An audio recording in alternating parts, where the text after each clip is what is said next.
Hello everyone, welcome to my Resident Evil Revelations, Infernal difficulty, no damage, no bonus items walkthrough. This is episode 7, the Regia Solis, and this is one of the worst episodes in the game. And admittedly, it starts off very strong, because we're going to the promenade deck, and we're encountering hunters, and then we go to the deck, and we do another hunter encounter, and the hunter encounters are a lot of fun. They feel like they were properly designed, and the sniper rifle is so powerful against them, and the hunters themselves are a very fun enemy to fight.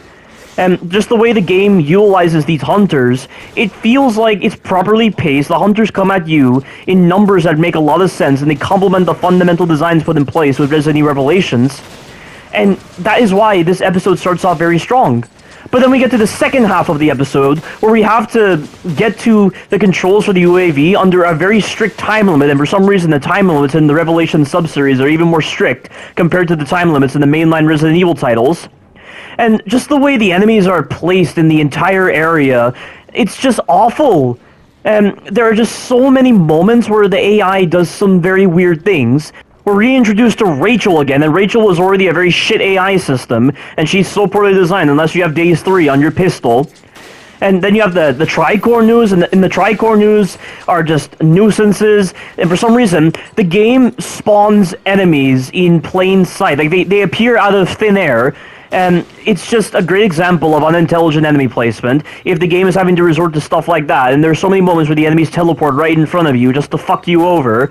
And I don't have a pulse grenade to help out with this episode. For some reason, I was not able to get a pulse grenade in the previous episodes of this walkthrough. And without that pulse grenade, I cannot do one section consistently, and I had to resort to a very stupid method to get past it. And the section I'm talking about is when you get to the corridor before the area that has the controls for the UAV, and there are a bunch of tricorn ooze blocking the doorway, and without a pulse grenade, there is no consistent way to get past them, and I had to resort to using BOW decoys, and the BOW decoys just mess up so much in that part.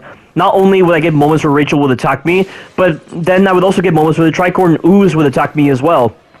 And that part was really frustrating, and the part before that, just with what I've described with the Tricorn news and with Rachel, and then with the traps, and then with the way the Skag deck can block your way. Like, there's so much wrong with that section, and this is one of the main things that really brings this game down compared to Resident Evil Village, because this game does sequences that just don't complement the fundamental designs put in place with Resident Evil Revelations. And admittedly, Resident Evil Village had sequences like that with Bella's boss fight, for instance, and Bella's boss fight is one of the worst encounters ever in Resident Evil Village, because the developers clearly demonstrated their complete idiocy and not understanding what happens when you put in two high-powered enemies in a narrow corridored boss fight, and they mess with the AI on Bella, they mess with the AI on themselves, and it was just an absolute mess. But at least I figured out how to do that section, like, mildly consistently. But this one, I can't get any consistency at all.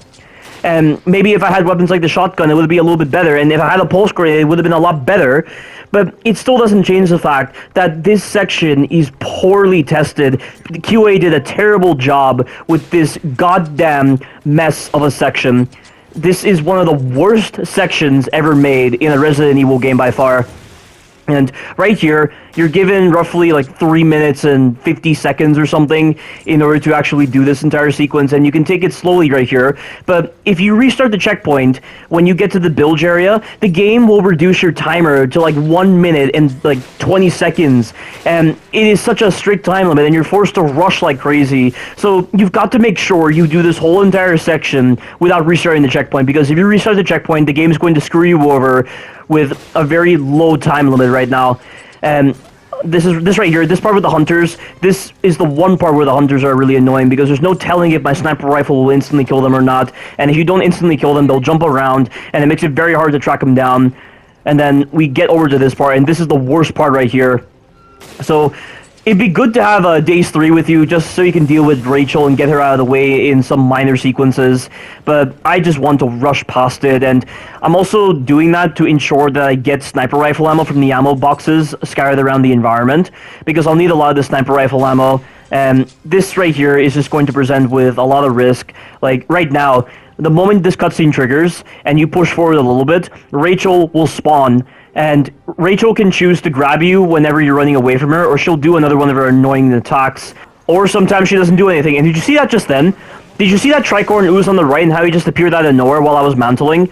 That just goes to show the lack of care displayed by this version of Capcom if they're having to resort to those kind of methods to deliver this false experience of difficulty.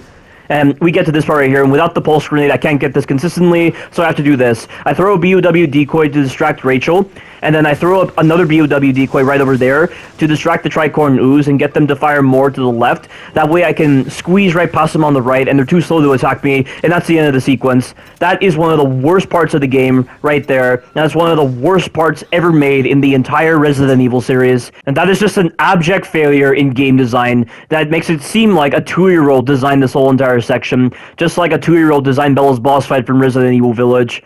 Just the sheer number of problems displayed in that one section alone, that just highlights a lot of the fundamental flaws with the AI system and with the other systems put in place with this game. It was really made known, and that is the end of this stupid episode, one of the worst episodes in the game. Thank you all for watching, and you take care now.